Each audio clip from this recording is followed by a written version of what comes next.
The Case of Mogami Ai. In a world where digital stars shine brighter than ever, what happens when the line between virtual and reality blurs? Moreover, what happens that line is crossed in the most tragic way?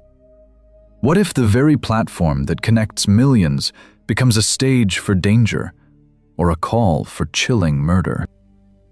And how well do we really know the person behind the screen? Today we will uncover the story of a young and passionate girl, a rising digital star whose life was cut short during a live broadcast. Airi Sato, who was popular as Mogami Ai among her thousands of fans and viewers, was taken from the world in a tragic act of violence. Her story raises haunting questions. How safe are live streamers in an age where their location and personal lives are just a click away? On March 11, 2025, near Takadanobaba Station in the bustling heart of Tokyo, a young girl walks down the street, streaming live to hundreds of viewers. The chill of winter was just leaving the city, and most people were already at work or school, making the streets unusually empty. She had attached her phone to a tripod and logged into her streaming app, WhoWatch, which is a popular Japanese platform similar to Twitch, but specifically popular in Japan for casual, mobile, in real-life broadcasts. She chats casually with her audience. Nothing seems out of the ordinary, until she collapses mid-sentence. Screams echo through her phone's mic. Suddenly, the camera falls to the ground. Then, the screen goes black. The stream was ended. A bright star, Mogami Ai, was lost in an instant. Who was Mogami Ai? And why did her story end in bloodshed? Live, for the world to see. This is the story of Airi Sato, her rise, her life, and the devastating night that changed everything. Airi Sato, or Ai Mogami, was not just an ordinary girl. She was a rising star in Japan's vibrant world of live streaming and virtual entertainment. Ai Mogami, known online as Ai Mogami, began her streaming journey at the tender age of 17. Unlike many of her peers, her goal was simple yet profound. She wanted to make people smile with her generous and bubbly personality. Over the years, as she went on live streaming, her popularity grew from having just 5 to 10 viewers to thousands. Her streams were filled with laughter, kindness, and a sense of unity. Her dedication paid off. She earned the coveted Platinum Badge, the highest honor on her streaming platform, a symbol of her status as a top creator. With growing popularity came growing income. By 2024, Mogami was earning between 300,000 yen to 400,000 yen per month in viewer donations. Her fans adored her a lot, but one in particular stood out. A man who went by the username MajiLove, meaning true love in Japanese. Ai Mogami captivated thousands with her charm, creativity, and warmth. MajiLove was among her most loyal followers, who would constantly support her streams, watching her every post and sending donations. Slowly, he became a familiar presence in her online world. To Mogami, her fans were more than just viewers. They were part of her digital family. But behind the screens, relationships can be complex, especially when admiration turns into something deeper. Behind her soft demeanor was a growing complex: financial, emotional, and obsessive. 42-year-old Kenichi Takano, the man behind the username MajiLove, was from Tochigi, who was just another name in the comment section to her viewers. But behind the scenes, he had become something more: a financial backer, a supporter, perhaps something darker. Kenichi was a shy, quiet, and introvert since his school days. He used to sell anime figurines for a living and spent most of his leisure by gaming or watching Mogami's streams. What started as admiration gradually intensified into obsession. He began donating all his earnings, sometimes 100,000 yen per month, to Mogami. The dedication and frequency of his donations soon caught Mogami's attention. She was used to the generosity her fans showed to her, but Kenichi's grants were extraordinary. Surprised by the continuous huge donations, with a gesture of appreciation, Mogami sent him a personal message. It was a simple greeting, a thank you, but to Kenichi, it meant the world, as Kenichi felt special, seen, and valued. That is when his admiration for Mogami grew into something more intense. He believed he had found a genuine connection with her. They began chatting privately on the Line app. As the months went on, Kenichi's donations never stopped. His support was unwavering, sometimes pouring in hundreds of thousands of yen. As their relationship deepened, Mogami's requests for financial support grew more urgent and intense. In September 2022, she claimed she had forgotten her wallet and asked Kenichi for money, promising to return it soon. Kenichi, eager to help her, agreed without hesitation. He believed in her and wanted to support her in any way he could. Later that same month, she said she was forced to buy champagne worth 100,000 yen at her job as a hostess in a club where young women are hired to entertain customers. Again, Kenichi paid without hesitation, trusting her explanations, even as the demands became increasingly extravagant.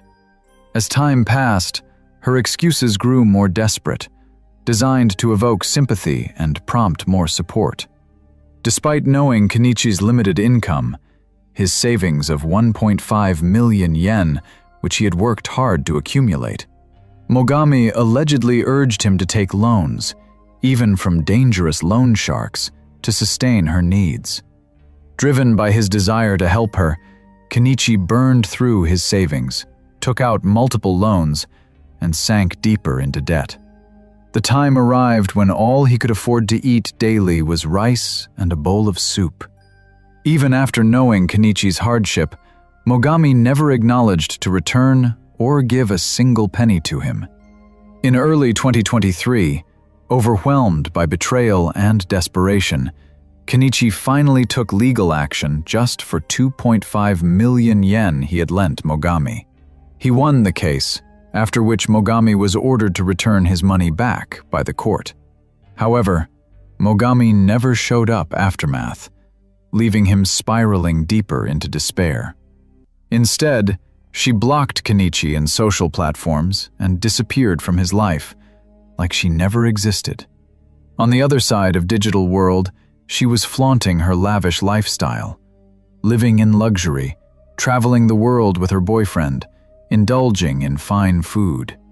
On March 7, 2025, just days before her death, Kenichi sent Mogami one last message, pleading for his money, telling her he could no longer survive, to which she never replied. Soon after, he saw Mogami's Hue Watch post announcing her March 11th IRL livestream in Shinjuku, and something in him snapped. On the quiet morning of March 11th, Mogami was live-streaming once again. She greeted her viewers cheerfully, laughed, and wandered through the streets, excited about her new streaming format. Among them, one viewer seemed weird. It was Kenichi Takano, watching from Oyama, tracking her location through landmarks shown in her live feed. At around 9:50 a.m., Kenichi arrived at her location. Dressed entirely in black, wearing a hat and a white mask, he stood silently in front of her. Shockingly, before she could react or even understand what was happening, Kenichi pulled out a knife and began stabbing her multiple times. He stabbed her 30 times, striking in her head, neck, and chest. The scene was chaos, blood staining the pavement, shocking thousands of viewers and few witnesses. Mogami begged for her life, screamed for help, but the street was nearly empty. Her virtual audience could only watch her in stunned horror. As she lay on the ground, bleeding, Kenichi stabbed her again and again, and then turned to the camera and said, "Are you dead yet?" The live stream shortly cuts, replaced by static or a black screen. In an instant, the horrifying scene was over, leaving viewers traumatized and bewildered. The live stream that once showed a lively street now echoed with silence and shock.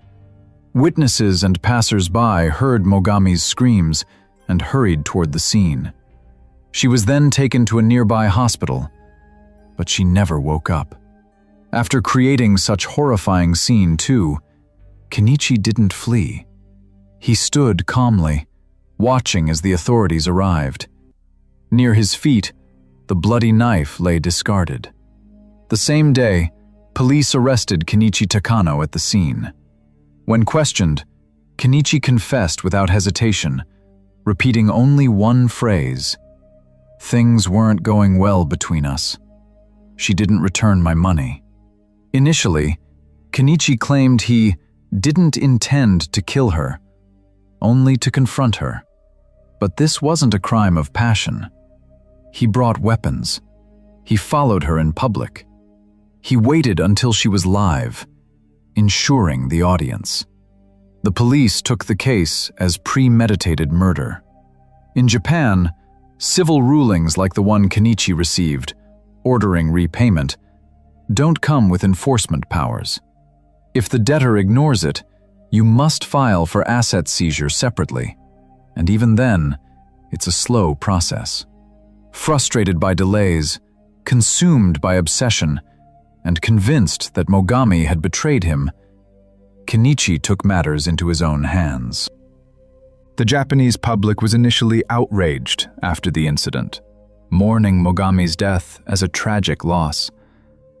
But as details of their relationship emerged, the narrative grew more complicated.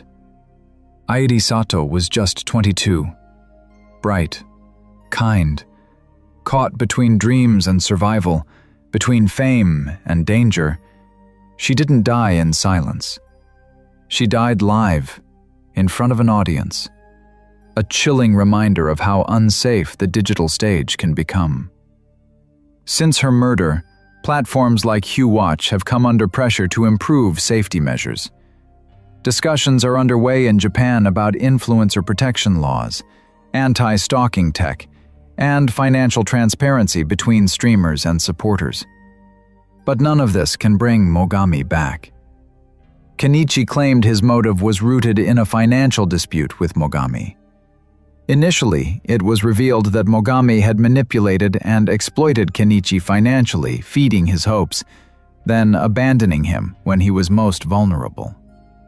He had taken her to civil court and won a judgment demanding repayment, but frustration and anger apparently led to violence. Public opinion became divided. Many continued to condemn Kenichi's brutal act, labeling it as cold-blooded murder. But others, shocked by the emotional and financial abuse he endured, began to sympathize with him, viewing his act as a desperate response to a toxic relationship. Financial disputes, especially when they involve emotional attachment and mental health issues, can escalate dangerously. In this case, it seems that debt and frustration tipped over into tragedy. In an era where live streams are often broadcast from public places, streamers often forget that their online presence can be exploited. Mogami's death has sparked global conversations about the risks faced by online creators and the responsibilities of platforms to ensure their safety.